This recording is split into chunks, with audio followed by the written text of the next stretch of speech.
Bannarwenzururu babuganye essanyu oluvannyuma lw'okulaba ku Musinga Waabwe akomyewo mu lubiri okuva ku mirimu emitongole gy'abaddeko okumala emyezi 5 ng'aniriziddwa Katikkiro w'Obusinga Balitanzale Kkule wamu n'abakiise ku lukiiko lw'Obusinga abalala. Okusinziira ku mwogezi w'Obusinga Geoffrey Kanyonyi, omusinga okuba ng'abadde taliiwo mukisa gw'amaanyi eri Obusinga kuba abadde mu nsisinkano n'abakungu mu bitongole eby'enjawulo abagenda okukolagana n'Obusinga mu by'enkulaakulana. And we are very happy because we have been waiting for him for so long. The reason as to why he was out of the kingdom, he had so many engagements. You see, as a kingdom, we are trying to coordinate with so many agencies, companies, government, other kingdoms to see how we can move forward to take this kingdom to another level. Ayongeddeko nti mu kiseera kino essira Omusinga litadde ku kyakutumbula empagi 5 ezinaayamba Obusinga okugenda mu maaso.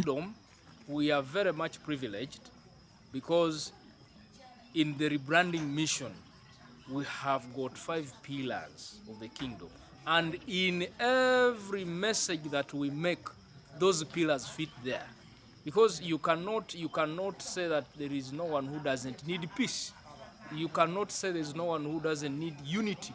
So those 5 pillars: peace, unity, diversity, reconciliation, socio-economic and cultural transformation, and then mindset change. Those are the 5 pillars which we make sure that in every message we must communicate to our subjects. Reverend Yongeza Mukonza alaze essanyu olw'okudda kw'Omusinga ng'agamba nti okubeera kwe mu lubiri kyakwongera okuleeta emirembe n'obumu mu Bannarwenzururu. It's a blessing to all of us, the Bannarwenzururu, for he had been away, had been out of the kingdom for about 5 months, and we are all have been longing to see him.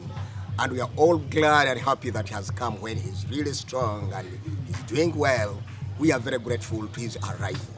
Moses Mutabali yakusakidde emboozi eno ku KSTV agaleero.